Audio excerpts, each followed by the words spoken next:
Halo Rek, selamat datang di channelku Nikmatul Azizah Ramadhani. Kalian bisa panggil aku Ima. Hai, terima kasih karena kalian sudah klik videoku hari ini.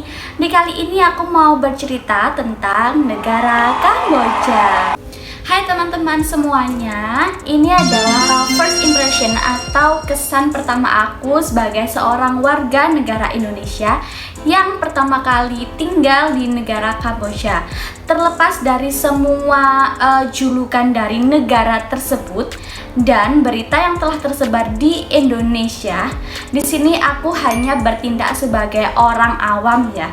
Jadi ini tuh benar-benar murni dari based on my experience selama aku tinggal di negara Kamboja kurang lebih 5 bulan. Sebelum lanjut ke videonya, aku mau minta tolong kepada kalian semua buat klik videoku ini untuk di subscribe, di like, di komen, dan di share ke seluruh sosial media yang kalian punya. Oke? Terima kasih. Sekali lagi teman-teman, perlu digarisbawahi bahwa ini adalah based on my experience atau berdasarkan pengalamanku. Jadi ini bukan tentang sejarah atau geografi negara ini, tapi ini tentang pengalamanku ya. Buat teman-teman yang sering WhatsApp aku atau sering tanya ke aku, ini bakalan aku jawab di sini. Yang pertama, negara Kambodia atau disebut sebagai Kerajaan Kamboja merupakan salah satu negara yang ada di Asia Tenggara. Negara ini memiliki dua musim yang sama dengan di Indonesia. Yang pertama adalah musim kemarau dan yang kedua adalah musim hujan. Karena aku tinggal di salah satu provinsi yang ada di negara Kamboja, yaitu Sihanoukville, sehingga zona waktu yang ada di sini sama dengan yang ada di Indonesia, yaitu waktu Indonesia bagian barat. Nah, kemudian buat cuacanya di sini itu lumayan panas ya teman-teman. Jadi aku pernah berpergian keliling Sihanoukville sampai malam, kira-kira hingga jam 10 malam, tidak mengenakan jaket, dan aku merasa cuacanya atau udaranya itu panas, jadi nggak dingin seperti yang ada di Malang, karena aku kan berasal dari Malang. Yang kedua, karena negara Kamboja ini berbatasan dengan Thailand, jadi kita akan menemui banyak sekali produk-produk, baik itu makanan, peralatan rumah tangga, atau bahan pokok yang lainnya yang berasal dari negara-negara tersebut.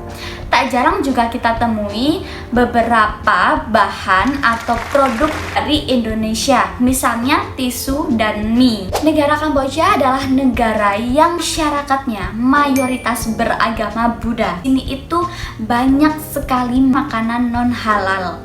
Kita sebagai muslim di sini sedikit bingung gitu ya kalau mau beli makanan. Di negara Kamboja memiliki satu candi merupakan salah satu keajaiban dunia. Hal ini dikarenakan candi tersebut adalah candi terbesar di dunia dan memiliki peran penting dalam keagamaan, sehingga oleh UNESCO ditetapkan sebagai candi terbesar di dunia dan masuk ke dalam salah satu keajaiban yang ada di dunia. Nah, tak heran juga apabila di bendera negara Kamboja memiliki bangunan di tengahnya, yaitu adalah Candi Angkor Wat. Negara Kamboja memiliki dua mata uang yang digunakan untuk bertransaksi di sini. Yang pertama adalah mata uang mereka sendiri, yaitu riel. Yang kedua adalah mata uang dolar Amerika. Sehingga kita bisa menemukan berbagai macam produk yang dijual dalam dua mata uang. Bahasa yang digunakan oleh orang Kamboja atau dikenal dengan orang Khmer ada 3. Yang pertama adalah bahasa Khmer, yaitu bahasa nasional mereka. Yang kedua adalah bahasa Inggris untuk dapat berinteraksi dengan pelancong-pelancong wisata atau bule yang ada di sini. Dan yang ketiga adalah bahasa Mandarin.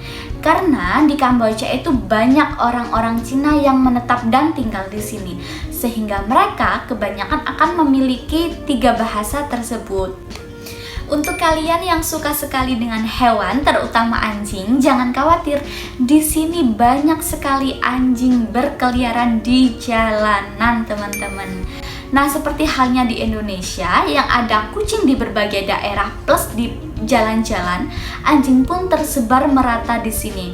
Tak heran pula ada beberapa tempat makan yang memiliki anjing dan dibiarkan berkeliaran.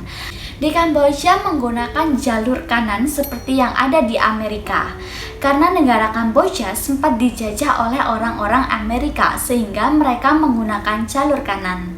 Di Kamboja tersendiri menggunakan transportasi, yang pertama adalah taksi, yang kedua adalah tuk-tuk. Tuk-tuk adalah transportasi tradisional yang ada di Kamboja. Di Sihanoukville ini aplikasi Grab tidak merata, sehingga kalau kita ingin memesan taksi atau tuk-tuk, kita bisa menggunakan satu aplikasi yang bernama dengan PassUp. Kalau Grab itu hanya ada di Phnom Penh, yaitu di ibu kota Kamboja. Sedangkan di daerah-daerah lainnya kita menggunakan aplikasi PassUp, teman-teman. Di negara Kamboja belum ada Shopee, Tokopedia maupun Lazada.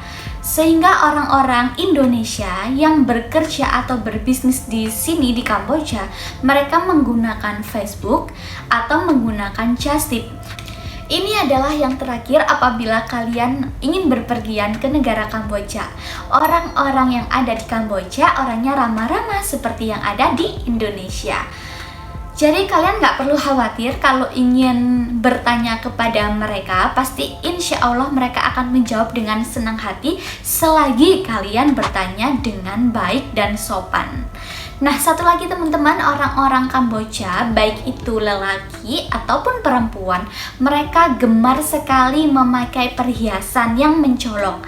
Misalnya seperti kalung, emas, gelang emas, ataupun gelang kaki emas. Teman-teman, itu tadi adalah penuturanku tentang pengalamanku selama tinggal di negara Kamboja. Terima kasih buat kalian yang sudah menonton. Kalau ada saran, boleh kalian klik komen di bawah ini. Kalian komen saran yang membangun untuk aku. Sampai jumpa di videoku selanjutnya. Dadah!